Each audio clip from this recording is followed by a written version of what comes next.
The morning sun cast long shadows across the abandoned parking lot behind the Meridian corporate tower. Alexander Chen, CEO of Chen Industries, stood at his corner office window, reviewing quarterly reports when movement below caught his attention. A small figure darted between concrete barriers, pushing what appeared to be a makeshift go-kart constructed from shopping cart wheels and scrap metal.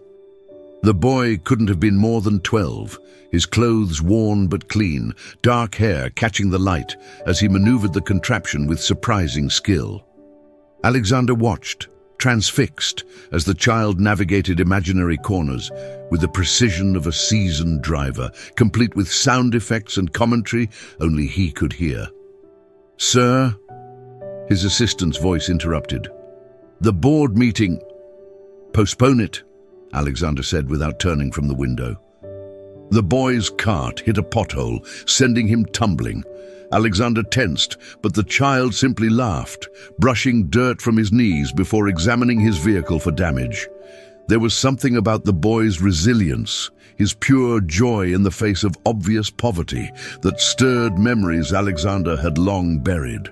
His own childhood had been different, privileged, structured, cold. His father's empire had been built on calculated moves and emotional distance. Yet here was this child, creating magic from scraps, finding freedom in an empty lot. The boy's mother appeared, a small woman in a cleaning uniform, calling him in Korean. Alexander recognized her immediately. Mrs. Park, one of the night cleaning crew. She worked 3 jobs to support her son, arriving before dawn and leaving after sunset. As mother and son disappeared into the building's service entrance, Alexander made a decision that would change everything. He reached for his phone, dialing his head of security. "Find out everything about Mrs. Park's son, quietly." Within 24 hours, Alexander had a complete dossier on 12-year-old Daniel Park. Straight-A student at Lincoln Elementary, despite missing classes to help his mother with weekend cleaning jobs. No father listed on school records. Medical bills from a childhood accident that had drained their savings. 3 eviction notices in 2 years. But it was the final detail that made Alexander's chest tighten. Daniel's teacher had noted his exceptional aptitude for mathematics and engineering, recommending him for the gifted program. The application had never been submitted. The family couldn't afford the required materials fee. Alexander studied the grainy security footage from the parking lot, watching Daniel's daily ritual. Every morning before school, the boy would spend 30 minutes with his cart, timing himself with a broken stopwatch, adjusting the steering with tools salvaged from construction sites. The child had created detailed drawings of race cars, sketching aerodynamic improvements and engine modifications with startling accuracy. His bedroom wall, visible through the basement apartment's small window, was covered with Formula One posters and hand-drawn track layouts. "Sir?" His assistant knocked. "Mrs. Park is here for her shift." Alexander had requested her presence under the pretense of discussing building security. She stood in his office doorway, small and nervous, her uniform pressed despite its age. Her hands trembled slightly as she clutched a worn purse. "Please, sit," Alexander said gently, gesturing to the chair across from his desk. Mrs. Park remained standing, her eyes downcast. In halting English mixed with Korean, she asked if she'd done something wrong, if her job was in jeopardy. "Your son," Alexander began carefully, "he's very talented." Her face transformed, pride replacing fear. "Daniel, he very smart boy, dreams big dreams. I'd like to help make those dreams possible." Mrs. Park's reaction was not what Alexander expected. Instead of gratitude, her face clouded with suspicion. She had learned through years of struggle that wealthy men's offers always came with hidden costs. "What you want?" she asked, her accent thickening with emotion. Alexander leaned back, recognizing the protective instinct of a mother who had fought for everything. "I want to sponsor Daniel's education, private school, tutoring, whatever he needs to reach his potential." Why? The single word carried the weight of every disappointment, every broken promise she had endured. Because talent shouldn't be wasted due to circumstances beyond a child's control. Mrs. Park studied his face, searching for deception. You have children? No. The admission came harder than expected. At 35, Alexander had built an empire, but remained emotionally isolated, his relationships calculated rather than genuine.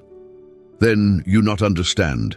Daniel is good boy, but we manage alone. She turned to leave, dignity intact, despite her circumstances. Alexander felt something crack inside his carefully constructed walls. Mrs. Park, wait. She paused at the door. I lost my mother when I was Daniel's age. My father, he wasn't equipped for parenthood. I know what it's like to feel alone. The confession surprised him. He never shared personal details, never showed vulnerability, but something about this woman's fierce protectiveness reminded him of his own mother's love, brief though it had been. Mrs. Park's shoulders softened slightly. Your mother, she would be proud of man you become. I'm not so sure about that. Alexander's voice was barely above a whisper. But maybe helping Daniel could be a start. She nodded slowly, still wary but no longer hostile. I think about your offer. That evening, Alexander found himself in the parking lot, examining Daniel's makeshift cart up close. The craftsmanship was remarkable, every joint reinforced, every component serving a purpose. The boy had even fashioned a crude suspension system from old springs and rubber tubing. It's not much, but it's mine. Alexander turned to find Daniel watching him, no fear in his young eyes, only curiosity.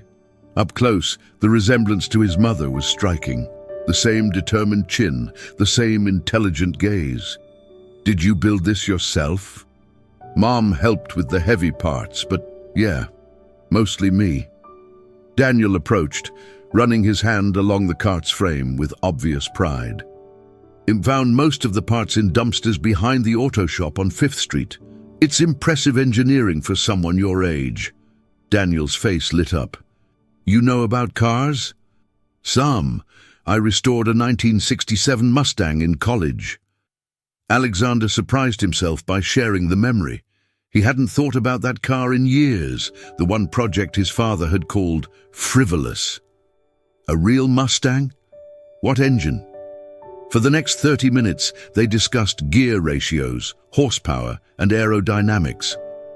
Daniel's knowledge was extensive, gleaned from library books and internet research at school. His passion was infectious, reminding Alexander of his own forgotten dreams. I'm gonna race for real someday, Daniel said, his voice filled with certainty. Maybe Formula One like Lewis Hamilton. That's a big dream. Mom says dreams are free, so might as well dream big. Daniel grinned, then grew serious. She told me you want to help with school stuff. Alexander nodded, choosing his words carefully. Only if you want the help. Why would you do that? You don't even know me. The question deserved honesty. Because someone should have done it for me. Mrs. Park worked through the night, her mind churning as she vacuumed executive offices and emptied trash bins. Alexander Chen's offer felt too good to be true, yet his eyes had held genuine emotion when he spoke of his mother. She had researched him online at the library, learning about his business success, his reputation for fair dealing, his charitable foundation. No scandals, no questionable associations. Still, accepting help felt like admitting failure. At dawn, she found Daniel in the parking lot, making adjustments to his cart with a screwdriver he'd borrowed from the maintenance closet. Mr. Chen seems nice, Daniel said without looking up. You talked to him? He knows about cars. Real cars, not just toys like mine.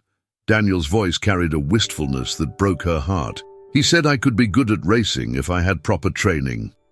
Mrs. Park knelt beside her son, studying his earnest face. What do you think about his offer? I think, Daniel paused, considering carefully. I think maybe he's lonely, like us, but different lonely. The observation startled her with its maturity. Daniel had always been perceptive, reading emotions others missed. If we say yes, things will change, she warned. Maybe change is good. Maybe we don't have to be scared all the time. That afternoon, Mrs. Park knocked on Alexander's office door. He looked up from his computer, hope and anxiety warring in his expression. We accept, she said simply, but with conditions. Alexander gestured for her to sit, his relief evident. Name them. Daniel keeps his values. No spoiling, no making him think he's better than others. And if you change your mind, you tell us honest, not just disappear. Agreed. Alexander's voice was firm. And Mrs. Park? This isn't charity. Daniel has genuine talent. I'm investing in potential. She nodded, still nervous but trusting her instincts. When do we start? How about with a proper go-kart? The Riverside Karting Academy occupied 50 acres of perfectly maintained track, its facilities rivaling professional racing circuits. Daniel pressed his face against the car window as they approached, his breath fogging the glass. This is where I'm gonna learn? His voice was barely a whisper. Alexander smiled at the boy's awe. This is just the beginning. The head instructor, Marcus Rodriguez, was a former IndyCar driver whose career had ended in a spectacular crash. He approached their group with the measured gait of someone who had learned to walk again. So you're the kid Alex has been telling me about, Marcus said, studying Daniel with professional interest. You know Mr. Chen? Daniel asked. We go way back. He sponsored my rookie season before... Marcus gestured vaguely at his leg. Before life had other plans. Alexander had never mentioned this connection, but Mrs. Park noticed the way the two men exchanged glances, a shared understanding of dreams, deferred, and second chances. Let's see what you can do, Marcus said, leading them to a junior kart. Daniel's first laps were tentative, his homemade experience translating awkwardly to the precision machine. But by his 10th circuit, something clicked. His lines smoothed, his confidence grew, and his lap times began dropping consistently. Marcus watched from the pit wall, his expression growing more serious with each passing minute. Finally, he flagged Daniel in. How long have you been driving? Marcus asked. Just my kart in the parking lot. Maybe 6 months? Marcus looked at Alexander, eyebrows raised. Natural talent like this, it's rare. Very rare. Mrs. Park felt a flutter of pride mixed with apprehension. Dreams were dangerous things when they started becoming possible. What happens next? She asked. Next, Alexander said, we find out how far this talent can take him. Marcus became Daniel's shadow over the following weeks, arriving early to the track and staying late to review telemetry data. The boy absorbed instruction like a sponge, his improvement curve defying conventional wisdom about racing development. Most kids his age are still learning basic car control, Marcus explained to Alexander as they watched Daniel navigate a complex chicane. Daniel's already thinking 3 corners ahead. Alexander found himself spending more time at the track than his office, drawn by something he couldn't quite name. Watching Daniel discover his potential stirred memories of his own abandoned dreams, the engineering degree he'd never pursued, the creative projects sacrificed for corporate responsibility. You could have been a driver yourself, Marcus observed one afternoon. My father had different plans. And now? Alexander considered the question. At 35, he was financially secure beyond imagination, but emotionally bankrupt. Now I'm trying to make sure Daniel doesn't make my mistakes. Mrs. Park arrived each evening to collect her son. Her work schedule adjusted thanks to Alexander's quiet intervention with the building management company. She watched the growing bond between Daniel and his mentors with mixed emotions. "He's changing," she confided to Alexander one evening as Daniel practice starts with Marcus. "Is that concerning you?" "He's more confident, but also hungrier. Racing is becoming everything to him." Alexander understood her worry. Passion could be consuming, especially for a child who had never had the luxury of pursuing dreams. "We'll make sure he stays balanced," Alexander promised. "Education first, racing second." But even as he spoke the words, Alexander wondered if he was making a promise he could keep. Daniel's talent was extraordinary, and extraordinary talent often demanded extraordinary sacrifice. "Mr. Chen," Daniel called out, jogging over with his helmet under his arm. "Marcus says I'm ready for the Regional Junior Series. Can we do it?" The hope in the boy's eyes was impossible to resist. The Regional Karting Championship attracted competitors from across 3 states, their transporters filling the paddock with professional-grade equipment and experienced crews.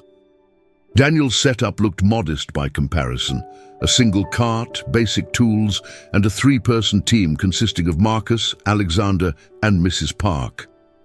"Nervous?" Alexander asked as Daniel suited up for qualifying.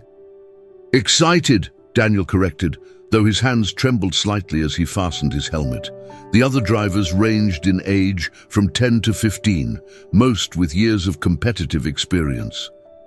Their parents clustered in expensive hospitality areas, discussing sponsorship deals and development programs with casual familiarity. Mrs. Park felt out of place among the racing families, her thrift store clothes and uncertain English marking her as an outsider. Alexander noticed her discomfort and stayed close, his presence providing a buffer against curious stares. "First time?" asked a woman whose son was adjusting his cart nearby. "Yes," Mrs. Park replied quietly. "It shows. Most of us have been doing this circuit for years. Expensive hobby, but worth it if your kid has talent." The casual dismissal stung, but before Mrs. Park could respond, Marcus appeared with Daniel's qualifying results. "Third fastest," he announced, grinning broadly. "Not bad for a rookie." The woman's expression shifted from condescension to surprise. "Third? Which one is yours?" Daniel emerged from his cart, pulling off his helmet to reveal his beaming face. The woman's surprise deepened. Clearly, she hadn't expected the fast qualifier to be the Korean boy with the modest setup. "Beginner's luck," someone muttered. Marcus's smile turned predatory. "We'll see about that in the race." Alexander felt a surge of protective pride. Daniel belonged here, regardless of what others thought. "Ready to show them what you can do?" Alexander asked. Daniel nodded, his earlier nervousness replaced by quiet determination. "Let's race." The race start was chaos. 30 carts jockeying for position through the first corner, engines screaming and tires smoking. Daniel held his starting position, avoiding the inevitable collisions that claimed several competitors in the opening laps. From the pit wall, Alexander watched with white knuckles as Daniel began his methodical advance through the field. The boy's racecraft was intuitive, finding gaps that barely existed and defending positions with maturity beyond his years. "He's got ice in his veins," Marcus muttered, his professional eye tracking Daniel's progress. "Look at that move around the outside of turn 3. That's not something you can teach." Mrs. Park gripped the fence, her heart pounding with each passing lap. She had never imagined the intensity of racing, the split-second decisions that could mean triumph or disaster. With 5 laps remaining, Daniel sat in second place, closing rapidly on the leader, a 15-year-old with 3 years of championship experience. The gap narrowed with each corner, Daniel's superior fitness and hunger beginning to tell. "He's going to do it," Alexander breathed. The pass came at the hairpin, Daniel diving to the inside with perfect timing. The crowd erupted as the 12-year-old rookie took the lead, his modest cart suddenly looking like a thoroughbred. The final laps passed in a blur of defensive driving and mounting pressure. Daniel held his line, his concentration absolute, crossing the finish line with a margin of victory that belied the closeness of the battle. In victory lane, Daniel stood on the top step of the podium, his trophy gleaming in the afternoon sun. Mrs. Park wiped tears from her eyes as the Korean national anthem played, a moment she had never dared imagine. "This is just the beginning," Alexander said quietly, his own emotions threatening to overwhelm him. Daniel found them in the crowd, his smile radiant with joy and possibility. "Did you see? Did you see what we did?" "We saw," Mrs. Park whispered, pulling her son close. "We saw everything." The victory attracted attention from unexpected quarters. Within a week, Alexander's office was fielding calls from racing teams, sponsors, and talent scouts. The karting world was small, and word of Daniel's breakthrough performance had spread quickly. "European opportunities," Marcus explained, spreading brochures across Alexander's conference table. "The best drivers all go through the European Junior Formulas. It's expensive, but it's the only real path to Formula One." Mrs. Park studied the glossy materials with growing anxiety. The programs required full-time commitment, relocating to Europe, and budgets that exceeded her lifetime earnings. "It's too much," she said quietly. "We can't ask for this." "You're not asking," Alexander replied. "I'm offering." The conversation that followed was difficult. Mrs. Park's pride warred with her desire to see Daniel succeed. While Alexander struggled to articulate motivations, he didn't fully understand himself. "Why?" she asked again, the question that had haunted their relationship from the beginning. Alexander looked out his office window at the parking lot where Daniel still practiced with his homemade kart each morning. "Because talent like his comes along once in a generation. Because he reminds me of possibilities I forgot existed. Because—" He paused, searching for words to express feelings he had long suppressed. "Because I never had anyone believe in me the way I believe in him." Mrs. Park's expression softened. She had seen how Alexander watched Daniel, the mixture of pride and vicarious joy that transformed his usually stern features. And if he fails? If the dream doesn't work? Then he'll have tried. That's more than most people can say. Daniel, who had been quietly listening, spoke up. "I want to try, Mom, even if it's scary." Mrs. Park looked at her son, still a child, but with eyes that held adult determination. "Then we try." Alexander felt something shift inside his chest, a warmth he hadn't experienced since childhood. "Then we all try together." The next 6 months transformed their lives completely. Daniel's education moved to a private academy that specialized in supporting young athletes, his schedule carefully balanced between academics and racing development. Alexander found himself deeply involved in every aspect of Daniel's preparation, from fitness training to media coaching. The boy's natural charisma shone through in interviews, his humble confidence and genuine enthusiasm winning over skeptical journalists. "He's marketable," observed Sarah Chen, Alexander's younger sister and head of marketing for Chen Industries. "Authentic in a way that's rare in professional sports." Sarah had been surprised by her brother's emotional investment in Daniel's career. The Alexander she knew was calculating, distant, focused solely on business metrics. This version, animated, passionate, almost paternal, was someone she barely recognized. "You care about him," she observed during one of their planning sessions. "Of course I care. I'm investing significant resources." "That's not what I mean, and you know it." Alexander's defensive response died in his throat. Sarah was right. Somewhere along the way, his interest in Daniel had evolved beyond mere sponsorship into something approaching love. Mrs. Park noticed the change too. Alexander's visits to their new apartment, a modest but comfortable place in a better neighborhood, became more frequent and less formal. He helped Daniel with homework, attended school events, and gradually became part of their small family unit. "He needs this as much as Daniel does," Mrs. Park confided to Marcus one evening. Needs what? Family, purpose, something to care about besides money. Marcus nodded thoughtfully. Racing has a way of revealing what people are really made of.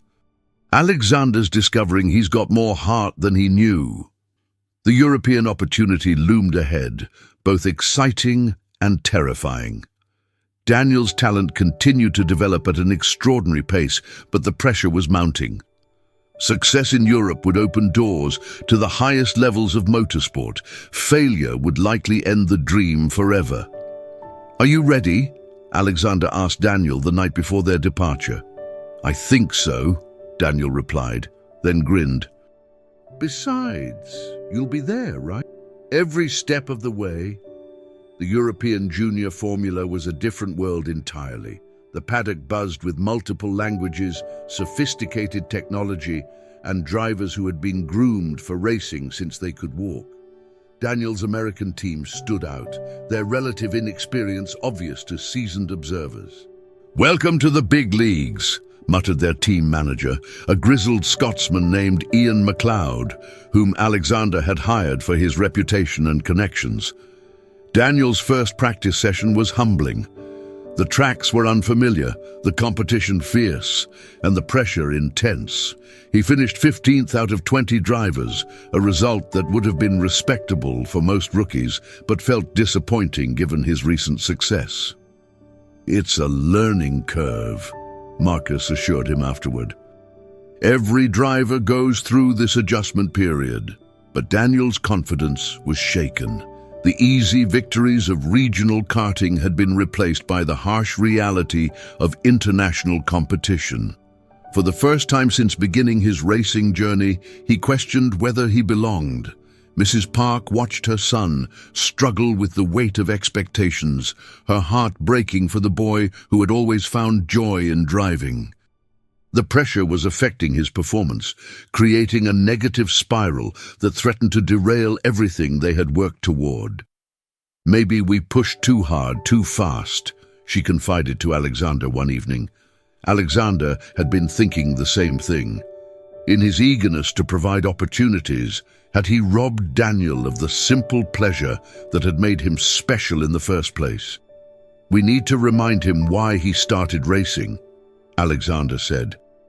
"Not for us, not for the sponsors, but for himself."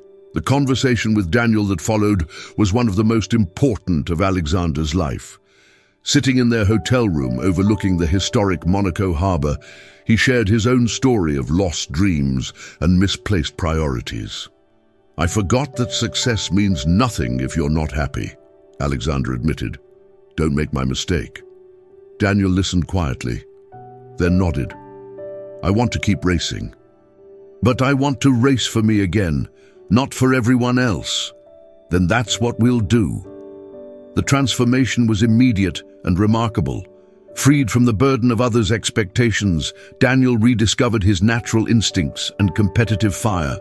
His lap times dropped dramatically, and his racecraft returned to the intuitive brilliance that had first caught Alexander's attention. The breakthrough came at Silverstone, the cathedral of British motorsport.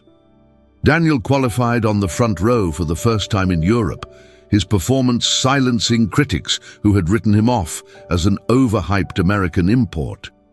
"Now we'll see what he's really made of," Ian observed as they prepared for the race. The race itself was a masterclass in wheel-to-wheel combat. Daniel battled through changing weather conditions, multiple safety car periods, and intense pressure from more experienced competitors. When the checkered flag fell, he stood on the second step of the podium, his first European podium finish, secured through pure talent and determination. Mrs. Park cried openly in the pit lane, overwhelmed by pride and relief. The boy who had built dreams from scrap metal had proven himself on one of racing's biggest stages. Alexander felt his own emotions threatening to overwhelm him. Watching Daniel succeed felt more meaningful than any business achievement he had ever accomplished. This was legacy, not money or power, but the nurturing of human potential. "You did it!" Alexander said when Daniel found him in the crowd. "We did it," Daniel corrected, his smile radiant with joy. "All of us together." The podium ceremony was broadcast live around the world. Daniel's story of humble beginnings and unlikely success capturing global attention. Sponsorship offers poured in, but Alexander was careful to maintain control, protecting Daniel from the commercial pressures that destroyed so many young talents. "What's next?" a journalist asked during the post-race press conference. Daniel looked at Alexander, then at his mother before answering. "Next, we keep learning, keep growing, and keep remembering why we love this sport." It was the perfect answer from a boy who had learned that success without joy was no success at all. 2 years later, Daniel Park was the youngest driver ever to win the European Junior Formula Championship. His success had opened doors to Formula 3, then Formula 2, with Formula 1 teams already expressing interest in his development.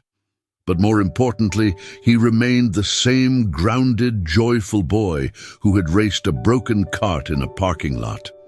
The money and fame had not corrupted his essential nature, thanks largely to the protective cocoon Alexander and Mrs. Park had built around him. Alexander's own transformation was equally remarkable. The cold, distant businessman had evolved into something approaching a father figure.